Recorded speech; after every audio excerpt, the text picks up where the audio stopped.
नमस्कार विद्यार्थी मित्रांनो, 2026च्या पोलीस भरतीचे एक्झाम चालू झाले आहेत. मैदानी चाचणीसोबत आता सर्वांचे लक्ष लेखी परीक्षेच्या पेपरकडे लागले आहेत. नेक्स्ट व्हिडिओ आपण पुणे शहर पोलीस भरती 2026चा असणार आहे. अजून काही जिल्ह्यांचे पेपर बाकी आहेत. आजच्या या व्हिडिओमध्ये आपण संभाव्य प्रश्नांचा असा सराव करणार आहोत, जो तुम्हाला येणाऱ्या परीक्षेत नक्कीच यश मिळवून देऊ. चला तर मग सुरुवात करूया आजचा सराव संच. प्रश्न क्रमांक 1.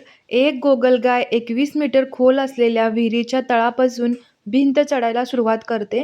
एका दिवसात ती 6 मीटर वर चढते व 3 मीटर खाली घसरते, तर विहिरीच्या बाहेर येण्यास तिला किती दिवस लागतील?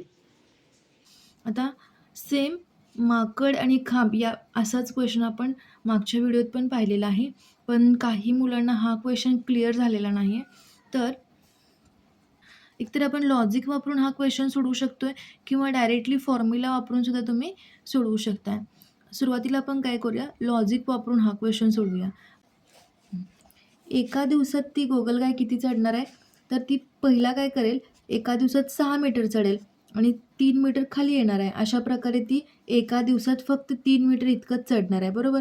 आता दुसऱ्या दिवसात ती पुन्हा 6 मीटर चढेल आणि पुन्हा 3 मीटर खाली घसरेल. त्या दिवसात ती किती चढणार आहे?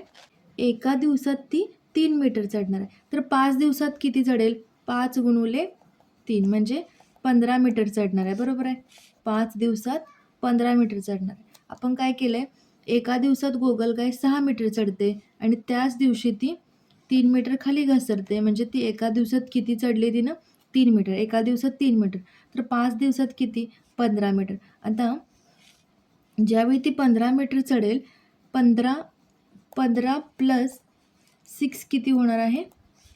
21 होणार आहे. आणि 6व्या दिवशी ती फायनल स्टेजला पोचणार आहे. 6 मीटर चढते ती, त्यामुळे ती फायनल स्टेजला पोचणार आहे. म्हणजे 5 दिवसात तिनं किती चढले? 15. आणि 6व्या दिवशी किती चढणार आहे ती? 6. म्हणजे असं ती 21 मीटर चढणार आहे. तर तिला किती दिवस लागतील? 6 दिवस आपलं उत्तर असेल. हे झालं लॉजिक यूज करून. आता जर तुम्हाला समजा आता फॉर्म्युला वापरून जर सोडवायचा असेल हा क्वेश्चन, तर काही मुले काय अशा प्रकारच्या क्वेश्चनमध्ये खूप गोंधळून जातात. मग ते काय करतात, स्किप करतात अशा प्रकारचे क्वेश्चन. तर एक सोपा फॉर्म्युला आहे आपल्याकडं, सोपी ट्रिक आहे आपल्याकडं. तर काय फॉर्म्युला आहे बघा. आता 21 मीटर खोल आहे ती विहीर, म्हणून 21 मीटर घेतलं.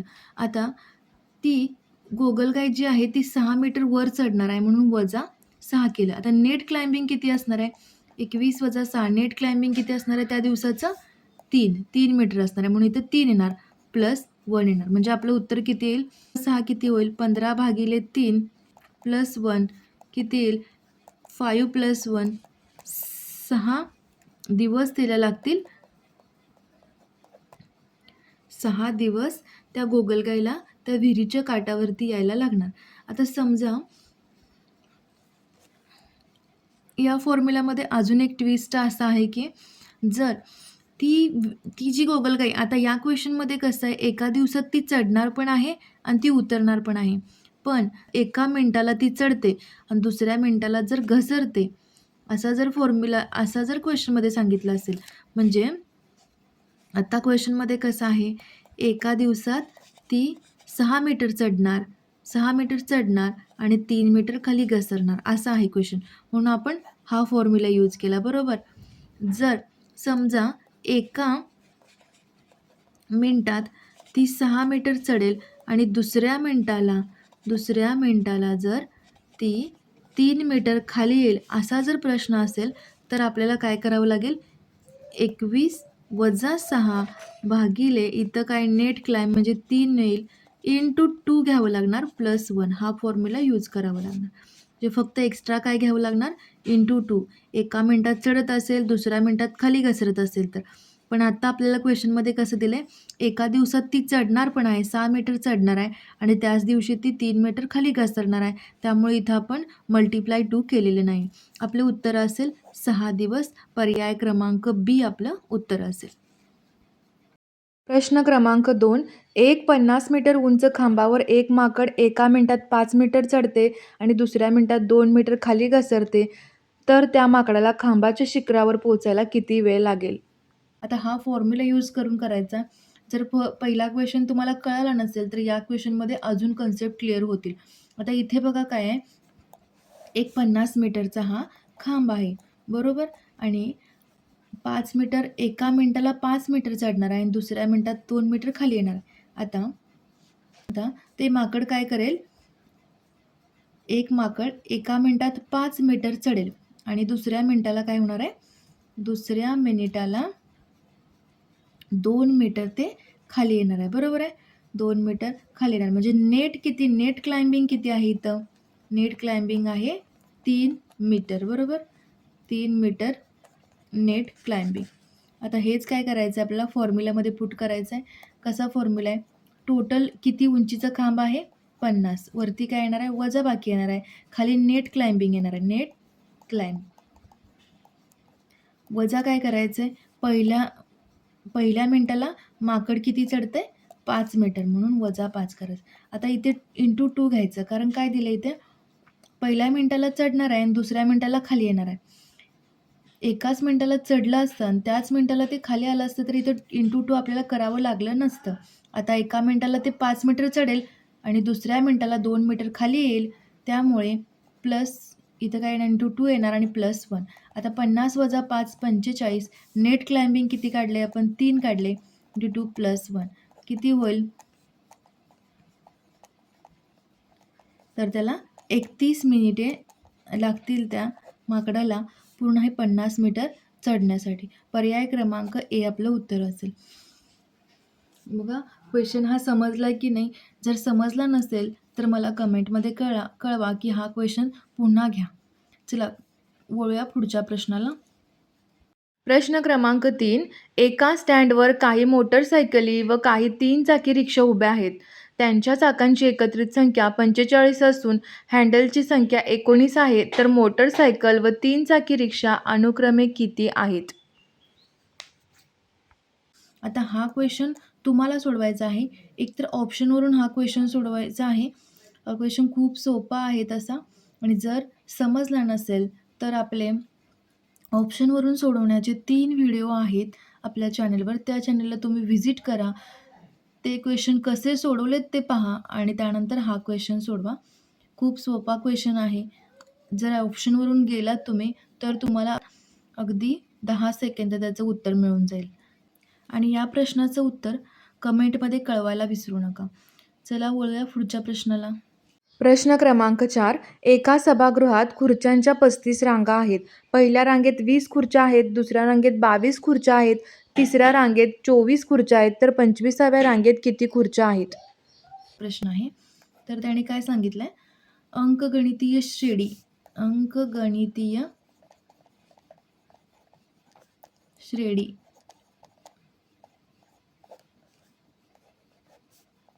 हा चॅप्टर आहे. या चॅप्टरमधील हा क्वेश्चन आहे. तर 35 रांगा आहेत, बरोबर? 1 2 3 4 अशा किती आहेत? 35 रांगा आहेत. पहिल्या रांगेत 20 खुर्च्या आहेत, दुसऱ्या रांगेत 22 खुर्च्या आहेत, तिसऱ्या रांगेत 24 खुर्च्या आहेत, चौथ्या रांगेत त्याने दिलेले नाहीत. 25व्या रांगेत किती खुर्च्या आहेत ते आपल्याला फाइंड करायला सांगितलं आहे, बरोबर? आता काय करूया, इथं आपण इथे एक फॉर्म्युला आहे आपल्याकडे. आता इथे आपल्याला काय करायचं आहे? 25वे पद शोधायचं आहे. म्हणजे आपण काय करूया, 25व्या फॉर्म्युला आहे एक, 25व्या रांगेतील खुर्च्या. तर फॉर्म्युला कसा आहे बघा इथे, a + n-1 × d. आता a म्हणजे काय असणार आहे? पहिल्या रांगेतील खुर्च्या असणार आहे, बरोबर आहे? ए म्हणजे काय असणार आहे? पहिल्या रांगेतील खुर्च्या. किती आहेत पहिल्या रांगेतील खुर्च्या? 20. आता n म्हणजे आपल्याला कितव्या रांगेतील खुर्च्या काढायला सांगितलेत? 25व्या रांगेतील. आणि डी म्हणजे काय? डिफरन्स. डी म्हणजे आता 20 आहे, 20 आणि 22, 22 24 यामध्ये डिफरन्स प्रत्येकामध्ये किती आहे? 2 आहे. म्हणजे डिफरन्स आला 2. आता ए काय येईल इथं? 20 फॉर्म्युल्यात व्हॅल्यू पुट करूया.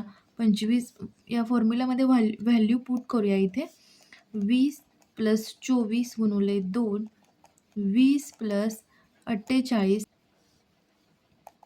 20 + 48, 68 खुर्च्या असणार आहेत. 25व्या रांगेत किती असतील? 68 खुर्च्या. पर्याय क्रमांक सी आपलं उत्तर असेल. प्रश्न क्रमांक 5. अ चे वय ब च्या वयाच्या तिप्पट आहे. 4 वर्षापूर्वी क चे वय अ च्या तेव्हाच्या वयाच्या दुप्पट होते. 4 वर्षानंतर अ चे वय 31 असेल तर ब व क चे आजचे वय किती? क्वेश्चन खूप किचकट वाटतोय, पण सोपा. ऑप्शनवरून जेव्हा आपण जातोय अशा प्रकारच्या क्वेश्चनमध्ये, तर हा क्वेश्चन खूप सोपा होतोय. मुले एकतर एक्झामिनर काय करतो असेल, गोंधळून टाकण्यासाठी अशा प्रकारचे क्वेश्चन असतात. पण मुले काय करतात, अर्धा प्रश्न वाचतात आणि प्रश्न सोडून देतात. प्रकारचे क्वेश्चन आपण भरपूर केलेले आहेत. अशा प्रकारचे क्वेश्चन सोडू नका. ते शेवटपर्यंत क्वेश्चन वाचा आणि सोडवून पहा ते क्वेश्चन. बघा, आपण ऑप्शनवरून इथे जातोय. अ चे वय ब च्या वयाच्या तिप्पट आहे. आता इथे काय दिलंय? ब व क चे आजचे वय. आता ऑप्शन ए बघूया. ब चे वय इथं किती दिलेलं आहे? 10 आणि क चे वय किती दिलेलं आहे? 50. आता अ चे वय ब च्या वयाच्या तिप्पट आहे. आता ब चे वय किती आहे? 10. मग अ चे वय किती येणार आहे? अ चे वय तिप्पट असल्यामुळे अ चे वय काय येईल? 10 × 3 30 येईल. 10 × 3 30 अ चे वय येईल. 4 वर्षापूर्वी क चे वय अ च्या तेव्हाच्या वयाच्या दुप्पट होते. आता 4 वर्षापूर्वी क चे वय किती असणार आहे? -4 करायचं इथं, बरोबर? -4 केल्यावर किती होईल? 46 आणि अ च्या तेव्हाच्या वयाच्या. आता अ चे 4 वर्षापूर्वी वय किती असणार आहे? 26. तर ही कंडिशन इथं सॅटिस्फाय होते का बघायची. क चे वय अ च्या तेव्हाच्या वयाच्या दुप्पट होते. क चे वय दुप्पट होते का इथं? नाही होत. इथं 23 असतं तर दुप्पट झालं असतं. 23 दोन्ही 46. त्यामुळे ऑप्शन ए होत नाही. ऑप्शन बी चेक करायचं इथे आता आपण. ऑप्शन बी चेक करूया. ब चे वय आहे 9. ब चे वय आहे 9. क चे वय आहे 50. अ चे वय काय असणार आहे? ब च्या वयाच्या तिप्पट म्हणजे 9 × 3 27 अ चे वय असणार आहे, बरोबर? आता इथे काय करूया, 4 वर्षापूर्वी -4. एकदा क्वेश्चन वाचला, एका ऑप्शनमध्ये आपल्याला थोडी आयडिया आली, की ऑप्शन बी पासून जेव्हा आपण चेक करतोय, ॲन्सर पटपट निघत जातात. 50 - 4 किती होईल? 46. आणि आता अ चे 4 वर्षापूर्वीचे वय किती होणार? 27 - 4 23. इथे कॅल्क्युलेशनमध्ये चुकायचं नाही आहे आपल्याला. कॅल्क्युलेशनमध्ये चुकलो की कुठलाच ऑप्शन आपल्याला भेटणार नाही. मग तुम्हाला वाटेल ऑप्शन मेथड चुकीची आहे की काय? आता इथे काय होईल? 4 वर्षापूर्वी क चे वय अ च्या तेव्हाच्या वयाच्या दुप्पट. आता अ चे वय आहे 23 आणि क चे वय 46. इथे ही कंडिशन बरोबर सॅटिस्फॅक्ट होते. तर 23 × 46 दुप्पट झालेलं आहे. 23 × 2 46. आता ही कंडिशन बरोबर आहे. पुढची कंडिशन माझा काय आहे? 4 वर्षानंतर अ चे वय 31 असेल. आता अ चे वय किती आहे इथं? आजचे वय अ चे 27 आहे आणि इथे सांगितलंय काय? 4 वर्षानंतर त्यांचे वय किती होईल? 31 होईल. +4 केलेलं आहे, हे 31 आलेलं आहे. त्यामुळे दुसरी कंडिशन पण फॉलो होते. त्यामुळे ऑप्शन बी आपला करेक्ट असणार आहे. पर्याय क्रमांक बी आपलं उत्तर असेल. तर मित्रांनो, आज आपण 2026च्या भरतीसाठी महत्त्वाचे प्रश्न पाहिले. प्रश्नपत्रिका हातात आज ना उद्या येईलच, पण तुमची तयारी आजच पूर्ण असायला हवी. मैदानावर घाम घालताय, तसाच लेखी परीक्षेतही सराव करा. तुम्हाला आजचा व्हिडिओ कसा वाटला हे कमेंटमध्ये नक्की सांगा. जर चॅनेलवर नवीन असाल तर सबस्क्राईब करायला विसरू नका. भेटूया पुढच्या व्हिडिओमध्ये. थँक्यू.